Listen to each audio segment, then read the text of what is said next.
Glenora Doherty lives in Surrey, BC, in a home with a very inviting name, Wanderer's Rest. Having sailed over 30,000 nautical miles, you know that this sailor has earned it. The woman who always wanted to write a book didn't expect it to have this title, A Voyage to the Other Side of Grief. Finding joy in new dreams. Glenora, welcome. I've so looked forward to meeting you. Tell us something of the dream that you and your husband, Peter, lived. Well, it started over 30 years ago when we bought a bare hull and melted the lead to fill the keel, and proceeded from there to build the interior and to buy the sails and to get it rigged and so forth. It took us 8 years to build it, and when we launched it after 5,000 highway miles, taking it from Ottawa to Nova Scotia because of military transfers, and then across Canada to Vancouver, where it was launched in 1988. We have a picture here, not of Wanderlust 5, but of maybe getting the sea legs on this boat. This is number 4, right? Yes, this was Wanderlust 4. We bought those this boat. Children. Yes, my 2 little ones, Ryan and Tara. They're like 3 and 2. And we were in California on a military posting at that time, and we bought this boat. It's about a 32-footer, which compared to the other one is much. This one, Wanderlust 5, that's a 50-foot sailing ketch, and it was designed for offshore sailing. In other words, crossing oceans. We lived aboard that boat for 13 years. That was our only home. We didn't have a house. You had to sell your home to make this investment. That's correct, yeah. Wow, stunning. Yeah, it's a great lifestyle. And your book has the flavor, the adventure of your many trips. But 3 years into your dream of sailing around the world, things were dramatically interrupted. Yeah, when God interrupts, your life changes. And in this case, my husband, well, we knew he did have some medical problems, but we'd been assured everything was fine and he was going to be able to continue sailing with proper medication and management and so forth. But no, he passed away, fortunately back in Vancouver in a hospital, but he passed away back in Vancouver 3 years after we started that voyage. And the double whammy, Glenora, is he had just had single bypass surgery, recovered stunningly. He was writing all of his friends and responding to their emails with an energy you hadn't seen in a long time. They think it was a blood clot to the lung? That's what they thought initially, but it actually was a cardiac arrhythmia that actually took his life. And we didn't know that, I didn't know until the autopsy was done several months later that he had actually had a previous heart attack. He didn't know it, I didn't know it, his cardiologist didn't know it, but they found that in the autopsy, and that explained a lot of things. He was just 61. 61. You had been married 41 years. That's right. This is your childhood sweetheart. Yep. High school, I think. Yes. Is where it High began. school sweetheart. Where did this leave you, Glenora? I didn't know where I was going. I didn't know who I was. I didn't know what the future held for me. I was afraid. My dreams were shattered. I had a boat. My home was a boat in Mexico. And I was back in Vancouver, you know, trying to recover from his death, and I didn't know what I was going to do. However, God, I had a glimpse or a glimmer at that time that the only reason for Peter's death, as far as my life was concerned, that God must have had a better plan for me. As much of a jolt as this was, and a devastation, you never asked God why? No, I didn't. You weren't angry at God? No, I was not angry at God. I know that we all die someday. Now, Peter got taken far too soon, but on the other hand, he'd lived a wonderful life. You know, we had 13 years of living aboard that boat. We'd been sailing, you know, for 30,000. We'd lived in many countries, spanned more than one career in all of that time with the moving around that we did.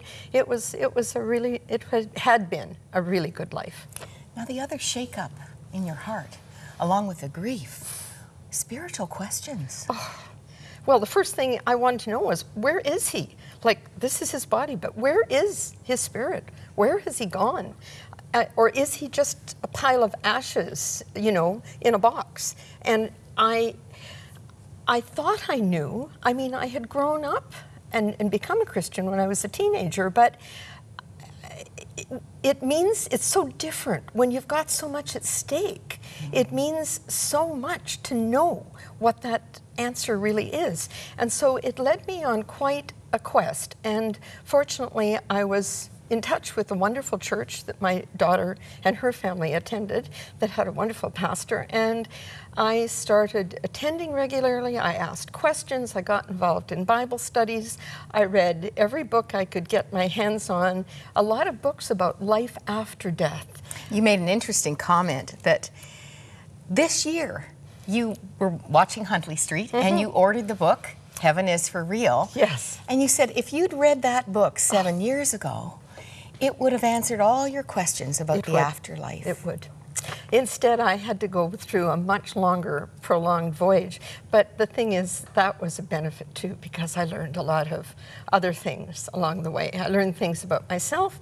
I learned a lot about my own relationship with God that I wouldn't have learned if somebody had just given me all the pat answers. And I think that's true in life, isn't it? That you learn by doing and not what somebody tells you. You have a survival guide at the end of every chapter, and that guide takes you through not Elizabeth Kubler-Ross's stages of grieving. I forgot that there's a slant to those 5 stages. You have 7. Yes. Explain. Yes. Yeah, the 5 stages that Elizabeth Kubler-Ross identified early on, I mean, she was a pioneer in grief recovery, were intended for people that were dying. It was for the person who was facing death and dealing with that grief. But the model that I chose to use for my book is a 7-stage model of grief because it has some very positive steps at the end.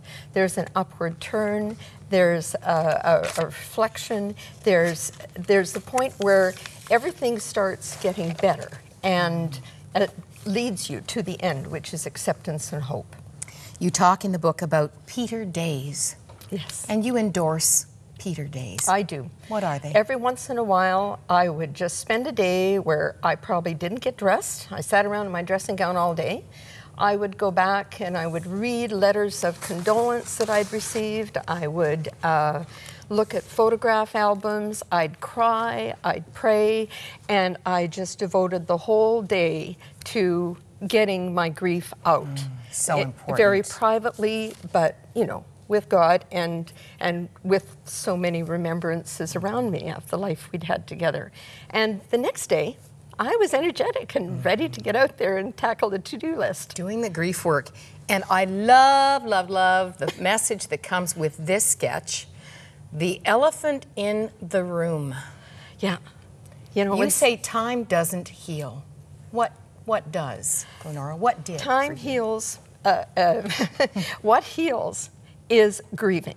You have to grieve well. There's many ways to grieve. You can grieve by crying, by shouting, by pounding on a punch. You can do it by writing, I found by journaling, and you can do it by praying. But whatever you do, you have to let it out. My sister-in-law to this day says what was most difficult after the loss of her husband too early was that nobody talked about Ron. And we think we're going to upset the person. That's but right. It's so helpful. Oh, I wanted people to talk about Peter. I wanted them to tell me what they remembered about him. Sometimes I heard stories I didn't know, and I was delighted to hear those stories. I want you to read one of the paragraphs. Well, this really, it moves into the finding joy in new dreams. Yes. Would you read your own words there, Glenora? Yes. A year after Peter's death, I skippered our 50-foot sailboat across the Sea of Cortez and brought it back to Canada. At 62, I learned how to swim and snorkel, and I started taking piano lessons. I traveled to New Caledonia, Australia, and South America. I sing in a show chorus. I serve as the elected Commodore of Blue Water Cruising Association, and I adopted a puppy. After some wonderful BC coastal sailing with my family and many adventures, that was on Wanderlust 5 that I brought back from Mexico, my family and I finally sold the boat in 2009, and I subsequently bought my own home, Wanderers Rest. And I'm going to add the PS that goes with that. You say, even more unbelievable is that I would be attending church regularly, reading the Bible and praying every day, serving as a church administrator, and being baptized. Yes. And you quote Habakkuk 1:5, God saying, for I am going to do something in your days that you would not believe, even if you were told. That's right. What hope you bring. Thank you. By your life, your faith, a great love, a great life, and a great faith. I think your pastor called this book. It is at our e-store, and I want to endorse the value of the journey with Glenora, because it is it's practical help. You even talk about how to get to sleep. You recommend long hot baths. I mean, if you're in a place of grieving, here's a quote. I'll tell you whose it is when I finish it. I hope it helps to remember that we are never closer to God than when we grieve. Faith is tested in suffering, and faith is often born in suffering. For that is when we seek the hope we most need. That is when we awaken to the greatest hope there is. That is when we look beyond our lives to the hour when God will wipe away every tear and death will be swallowed up in victory. George W. Bush wrote those words, and I endorse them too. So please be in touch with us for the book. And if you're in that place, it may be a fresh Mack truck right now, please allow us to listen to you. The talking is so important, and the praying, as Glenora has shared. Call our prayer line, will you? And stay right there. We'll be back.